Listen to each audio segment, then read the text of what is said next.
नमस्कार बच्चों, जय हिंद, नमः संस्कृताय। बच्चों, आज हम आप सबों को अपने चैनल के माध्यम से वर्ग दशम, जैसा कि लिखा हुआ दिखाई दे रहा है, वर्ग दशम बिहार बोर्ड हिंदी की पुस्तक गोधूली भाग 2 से काव्यखंड की जो अंतिम कविता है, मेरे बिना तुम प्रभु, आज हम अपने द्वारा लिखित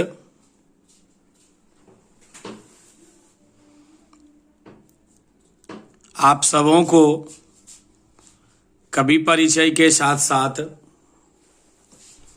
कविता क्या कहती है, कविता का क्या अर्थ है, उसका क्या भाव है, इत्यादि सारी बातों को हम आपके बीच रखेंगे, बताएंगे। जैसा हमने पहले ही बता दिया कि गोधूली काव्यखंड से कविता ली गई है, तो पहले हम कविता पढ़ने से पहले संक्षिप्त में हम कवि परिचय को जान लेते हैं। ठीक है बच्चों, फटाफट कॉपी कलम निकालिए और लिखने के लिए तैयार हो जाइए। बच्चों, प्रस्तुत जो कविता है, मेरे बिना तुम प्रभु, यह कविता रैनर मारिया रिल्के द्वारा रचित है। रैनर मारिया रिल्के का जन्म 4 दिसंबर 1875 ईस्वी में प्राग, ऑस्ट्रिया, जो कि जर्मनी में पड़ता है, वहां हुआ था।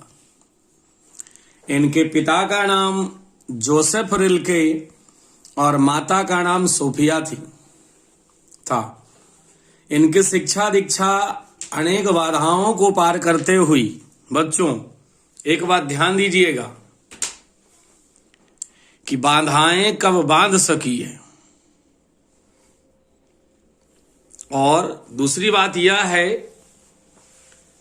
कि बच्चों कमल बाधाओं को पार कर ही खिलता है, यानी कि कीचड़ रूपी दलदल में उसकी जड़ें रहती है और वह बराबर अग्रसर होता रहता है कि कब हम इस दलदल से बाहर आएं और पूरी दुनिया को हम देखें और पूरी दुनिया हमें देखे।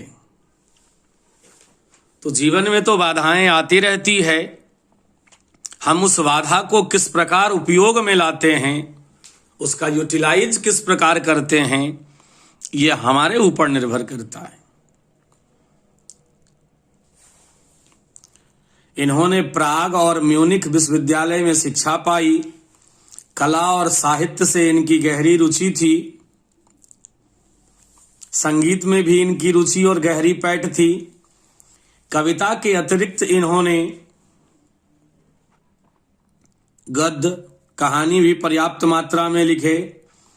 इनका एक उपन्यास जो चर्चित है, the notebook of Malte Laurids Brigge और टेल्स ऑफ अलमाइटी, प्रसिद्ध संग्रह है। इन्होंने कविताएं भी लिखी है, संकलन लाइफ एंड सॉन्ग्स, जीवन और गीत, लॉरिस सैक्रिफाइस, एडवेंट आदि। ऐसे महान विभूति का निधन बच्चों 29 दिसंबर 1926 में हुआ था। ऑब्जेक्टिव को ध्यान रखते हुए इन तथ्यों को नोट करते जाइए। रिल्के जो कवि महोदय हैं, इनका रचनात्मक अवदान बहुत बढ़ा है। इन्होंने आधुनिक यूरोप के साहित्य को अपनी लेखनी के माध्यम से गहरे भाव, संवेदनात्मक भाषा और शिल्प से काफी प्रभावित किया। इनके द्वारा जो लिखी गई काव्य है, कविता है, वह गीतात्मक, गेयात्मक शैली में है और अपने अंदर रहस्य, भाव, उन्मुक्ता को समेटे।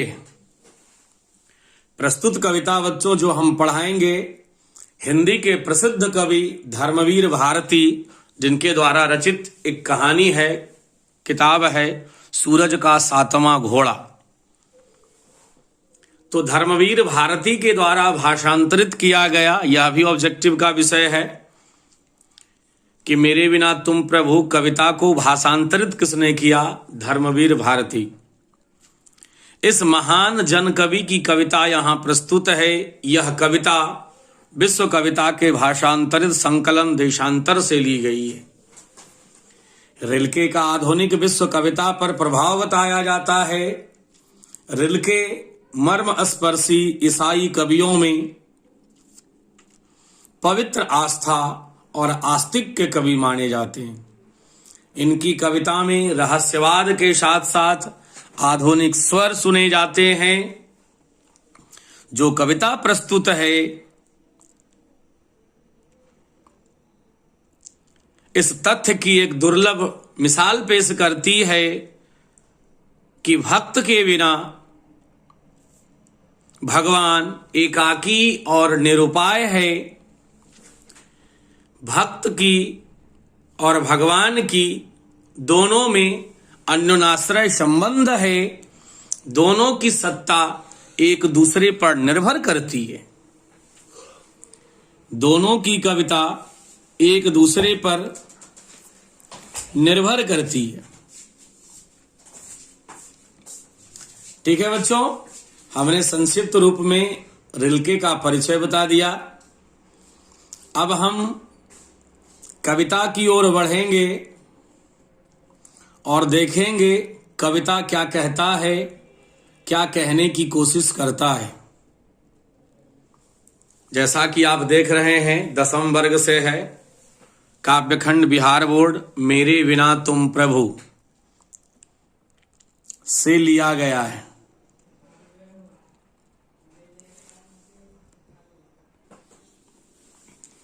बच्चों अब हम कविता पे आते हैं, उसका एक एक लाइन पढ़ते हैं, उसके अर्थ भाव इत्यादि को बताते हैं।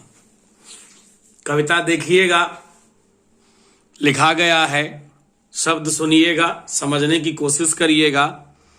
मेरे बिना तुम प्रभु रैनन मारिया रिल्के द्वारा रचित है।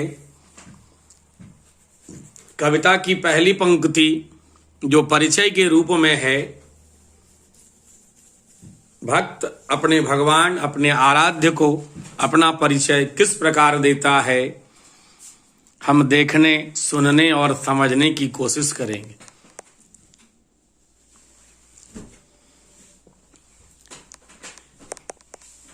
भक्त कहता है, कवि कहते हैं कि जब मेरा अस्तित्व ना रहेगा प्रभु तब तुम क्या करोगे? जब मैं तुम्हारा जलपात्र टूटकर बिखर जाऊंगा, जब मैं तुम्हारी मदिरा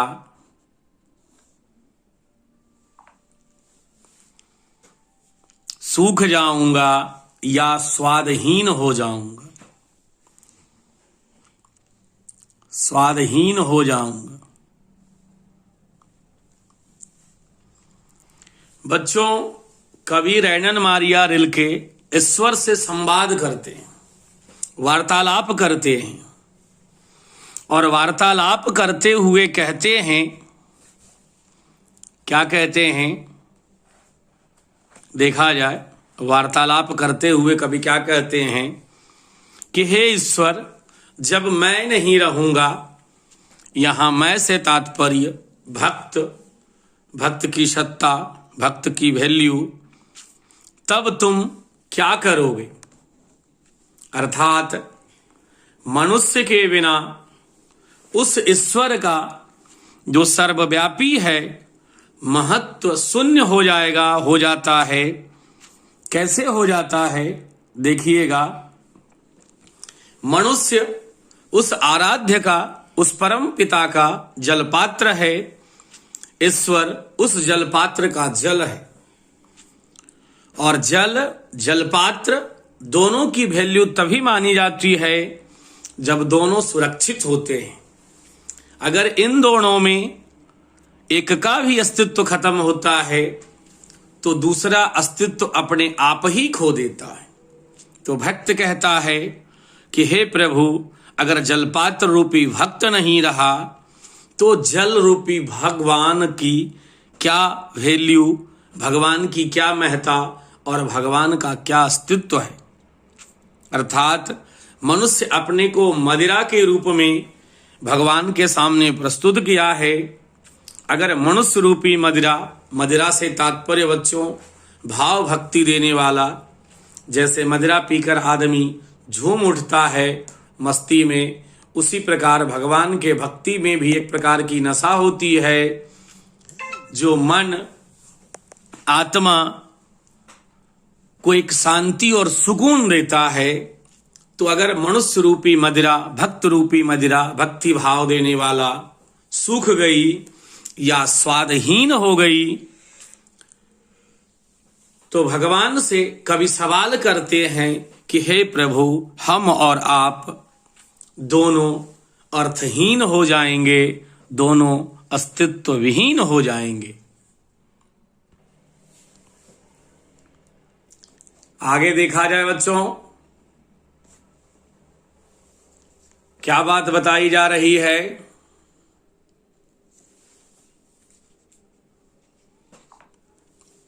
सुनने की, समझने की कोशिश करिएगा। कहा जा रहा है भगवान और भक्त दोनों एक दूसरे के अनुपूरक हैं।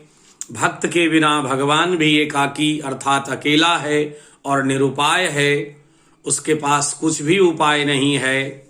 भगवान की सत्ता भक्त पर ही निर्भर करती है, यानी भक्त के हृदय में जितनी आस्था होगी, भगवान की वैल्यू इस संसार में उतना ही प्रतिष्ठित होगा। आगे हम कविता की लाइन को देखेंगे, सुनेंगे और समझने की कोशिश करेंगे। अगली लाइन है बच्चों, भक्त कह रहा है भगवान से कि मैं तुम्हारा बेस हूं, तुम्हारी वृत्ति हूं, मुझे खोकर तुम अपना अर्थ खो बैठोगे, मुझे खोकर तुम अपना अर्थ खो बैठोगे। अर्थात हे भगवान, इस अंश के माध्यम से ईश्वर और मनुष्य अर्थात जीवात्मा और परमात्मा के बीच संबंध को बताया गया है। ऐसे बच्चों रामायण में गोस्वामी तुलसीदास ने जिक्र किया है, ईश्वर अंश जीव अविनाशी। इस चराचर में जितने भी जीव जंतु हैं सभी ईश्वर की बनाई हुई कृति है, सभी ईश्वर के द्वारा बनाए गए हैं। तो जीवात्मा और परमात्मा दोनों का जो संबंध है उसको बताया गया है। और बताते हुए कवि कहते हैं कि हे प्रभु, मैं तुम्हारा बेस हूं, तुम्हारा पहचान पत्र हूं और तुम्हारी वृत्ति भी मैं हूं। यहां से जो कुछ भी भक्त के द्वारा अर्पित किया जाता है वो तुम्हारा ही दिया हुआ है, लेकिन सेवा भाव से जो अर्पित किया जाता है तो भगवान तुम इतने भोले हो कि अगर सेवा भाव से तुमको कुछ भी अर्पित किया जाए, खाद्य योग्य, खाने योग्य, जैसे विदुर ने और विदुर की पत्नी ने भाव से आपको केले का छिलका तक खिलाया, आपने श्रद्धा से ग्रहण किया। दुर्योधन के घर लाखों प्रकार के व्यंजन बने हुए थे, आपने उसका तिरस्कार किया। वहीं अगर रामायण की बात की जाए बच्चों, तो माता शबरी ने भक्ति से भगवान राम को अपने जूठे बैर का पान कराती है, खिलाती है। भगवान उसे भी बड़ी श्रद्धा से और चाव से खाते हैं। तो जहां भक्त की श्रद्धा और आस्था का सवाल होता है तो भगवान भक्त के लिए क्या नहीं करते हैं, देखा जाए। कह रहा है, कवि कह रहे हैं कि हे भगवान, मैं आपकी वृत्ति हूं, अर्थात इस संसार में प्रतिष्ठित करने का जो कार्यक्रम है वो भक्त के द्वारा ही संचालित होता है। तात्पर्य ईश्वर का प्रतिरूप मनुष्य है और उसकी कृति भी है। अब अगली लाइन देखेंगे, मेरे बिन तुम गृहहीन निर्वासित होगे स्वागत विहीन, मैं तुम्हारी पादुका हूं मेरे बिन तुम प्रभु, यानी कि मेरे बिना तुम्हारे चरणों में छाले पड़ जाएंगे, वे भटकेंगे लहूलुहान। देखा जाए भक्त क्या कह रहा है कि हे प्रभु, जब आप भक्त रूपी पहचान पत्र को खो दोगे या जब जब भक्त रूपी पहचान पत्र पर सवाल उठेगा तो वहां आपके ऊपर भी सवाल आरोप और प्रत्यारोप लगेंगे। कभी ईश्वर से संवाद करते हुए कहते हैं कि हे प्रभु, भक्त के बिना आप गृहविहीन हो जाओगे, घर से हीन हो जाओगे और अपना जीवन निर्वासित व्यतीत करोगे। मैं आपके चरणों की पादुका हूं, कोमल पादुका हूं, भाव रूपी पादुका हूं, श्रद्धा रूपी पादुका हूं, और आप बिना पादुका के अगर विचरण करोगे तो आपके पैरों में छाले पड़ जाएंगे, लहूलुहान होकर यत्र तत्र वो भटकते रहेंगे। यानी कि भक्त रूपी पादुका को आप अगर पहनोगे तो आपको भी सुकून मिलेगा और भक्त को भी सुकून मिलेगा। जैसे प्रभु आप सदना कसाई के यहां निवास कर गए, लोगों ने आपके लिए बहुत सारा इंतजाम किया सैया का, लेकिन जो सदना अपने हृदय पे रखकर आपको छूता था तो वो भाव और वो श्रद्धा केवल एक सहृदय से ही मिल सकता है। आगे हम बच्चों और देखते हैं कविता की अगली पंक्ति। बच्चों, कवि क्या कहते हैं अपने आराध्य देव से, सुनिएगा और समझने की कोशिश करिएगा।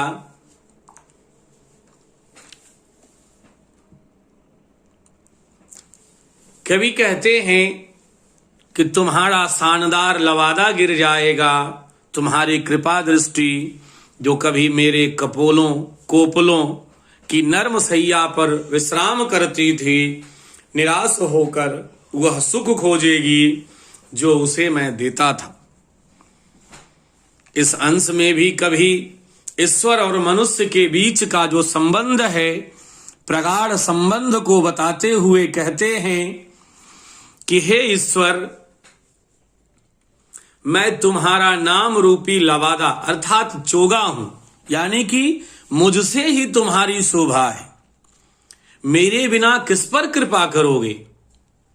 आपकी शोभा भक्त रूपी लवादा पर निर्भर करती है। अगर वह चोगा गिर गया या उस चोगा पे दाग लग गया, उस वस्त्र पे दाग लग गया, तो तुम्हारा नाम स्वतः ही इस संसार से लुप्त हो जाएगा।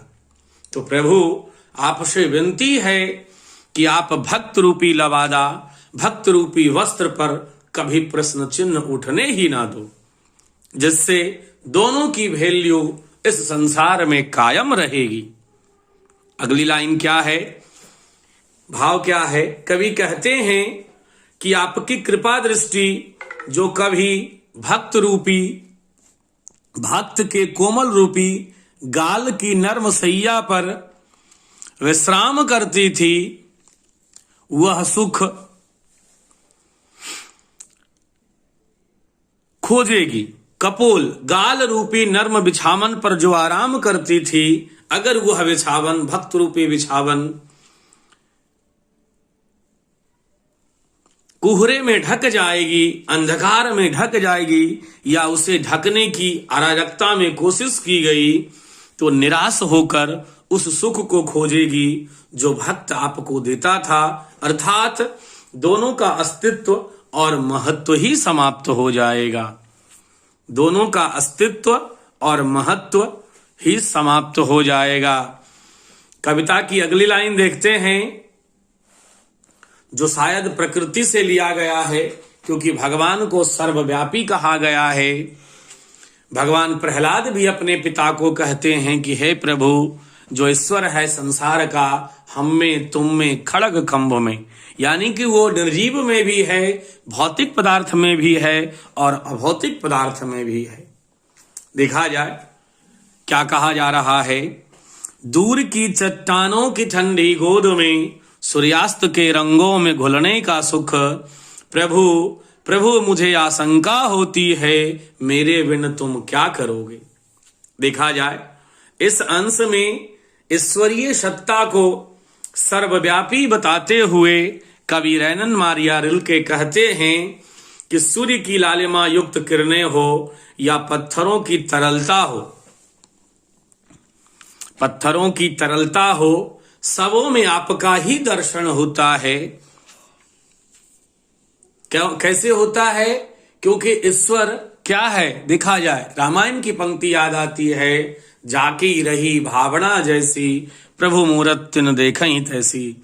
हम इस संसार में भगवान का प्रतिरूप ही पूजते हैं, चाहे वो प्रतिरूप सूर्य के रूप में हो, पत्थर के रूप में हो या शिला के रूप में हो। जब भक्त की भावना उससे जुड़ जाती है, जब भक्त की भावना उससे जुड़ जाती है तो भक्त को प्रत्येक कण कण में भगवान दिखाई देने लगते हैं।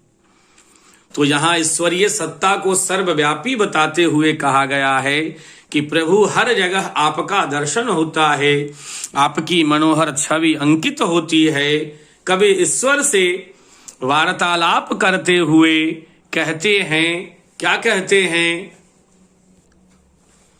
कभी कहते हैं कि जब धरती पर इंसान ही ना रहेगा तो तुम्हारी आवश्यकता क्या रह जाएगी। अर्थात जब मैं ना रहूंगा तो संध्या कालीन अस्त होते ही सुंदर सूर्य की लालिमा का वर्णन आख्यान कौन करेगा, जिस आख्यान में आपकी उपस्थिति अनिवार्य होती है। मुझसे तुम्हारे अस्तित्व पर संकट आ जाने के खतरे से घबराहट होती है। वस्तुतः कवि कहते हैं कि नर की महत्ता इस संसार में नारायण के कारण है और नारायण की महत्ता नर के कारण है। जब तक यह धरती रहेगी तब तक नर रहेगा और जब तक नर रहेगा तब तक नारायण की महत्ता और नारायण की सत्ता, ईश्वरीय सत्ता तब तक कायम रहेगी। देखा जाए बच्चों, कविता का वर्ण विषय क्या है देख लिया जाए, सुन लिया जाए। कविता का जो वर्ण विषय है या कविता का जो मेन केंद्रीय भाव है वह क्या है? विराट सत्य और मनुष्य दोनों एक दूसरे के अनुपूरक हैं और इसी अनुपूरकता को बताते हुए भक्त और भगवान की महत्ता को बताया गया। भक्त और भगवान की क्या वैल्यू है बताया गया। भक्त की आस्था जिस विषय वस्तु से जुड़ जाती है उसमें भगवान की सुंदर और मनोहर छवि अंकित हो जाती है। उस जगह की प्रतिष्ठा, उस जगह का महत्व औरों की अपेक्षा बढ़ जाता है। ठीक है बच्चों, धन्यवाद। जय हिंद। नमः संस्कृताय।